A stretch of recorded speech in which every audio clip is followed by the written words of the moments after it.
泽连斯基下令是死守巴赫穆特，美国却说呀，你没戏。泽连斯基就怒怼美国，美国这是要抛弃泽连斯基吗？也别说，俄罗斯这边啊，他很有可能还希望保住这个泽连斯基呢。现在的整体事态啊，非常的吊诡，也很复杂。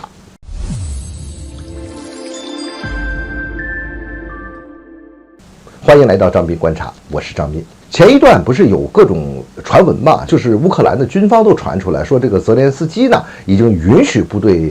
前方的部队呢去撤离，但是呢又有很多消息，这些消息也比较混乱，有很多消息说这个乌军呢还在增援，也说呢这个乌军这边不能撤退。你像俄罗斯的这个瓦格纳部队呢，也就不还公开喊话嘛，说我们已经把你给合围了哈，你们没有什么活路了。这当然这是一种宣传上的一种需要啊，但实际上呢，在这地方的情况确实是比较复杂。俄军主要占据了这个主要的这个优势，当然主要是瓦格纳部队在这边打的啊，俄军也有一定的配合。那么在这种的优势之下呢，我们就可以看到这地方的局势正在往俄罗斯这边在倾斜。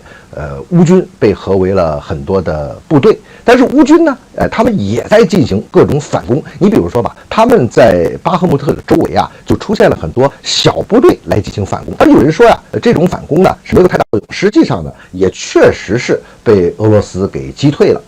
这种反攻呢，它有可能啊，它是掩护的一种撤退，但也有可能它也是想扭转战局。但不管怎么说，这个地方整体的趋势对乌军是相当的不利。而我们再看看围绕着巴赫穆特的这些战况啊，最近在西方出现这些声音呢，也很吊诡。你比如说，它出现了这个唱衰的这个声音。你比如说，西方有媒体说这个巴赫穆特啊，这个地方的战略意义并不重大，也不是特别的重要啊。他前一段他可不是这么说的。但是现在说出这种话，是不是就意味着他们已经有各种情报、各种信息啊，感觉到这地方可能真的是乌军是守不住了？另外一个呢，现在在西方那边出现了很多乌军可能要溃败的这么一种说法啊。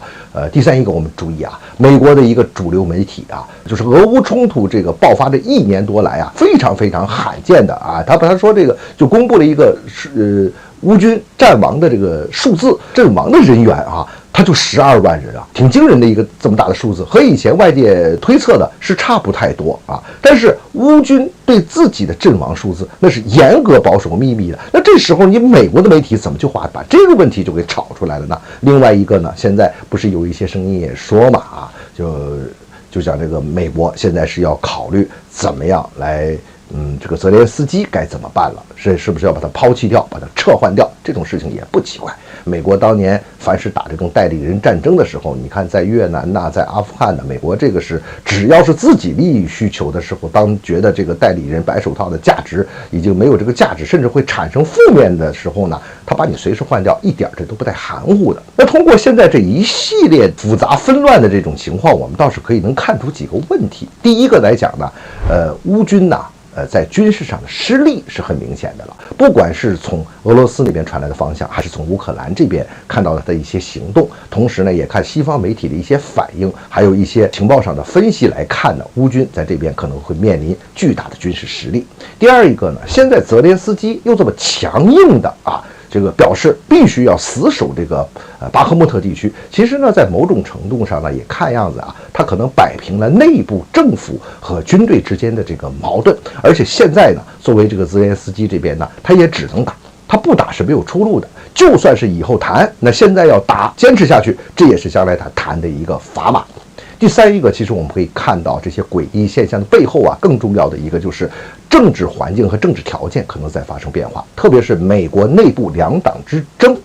民主党和共和党，因为现在共和党对民主党这个乌克兰的政策啊多有抨击，而且这会是大选啊紧接来大选的一个重要的议题，这里边在发生变化，那么也有可能在某种程度上真的是会抛弃这个泽连斯基，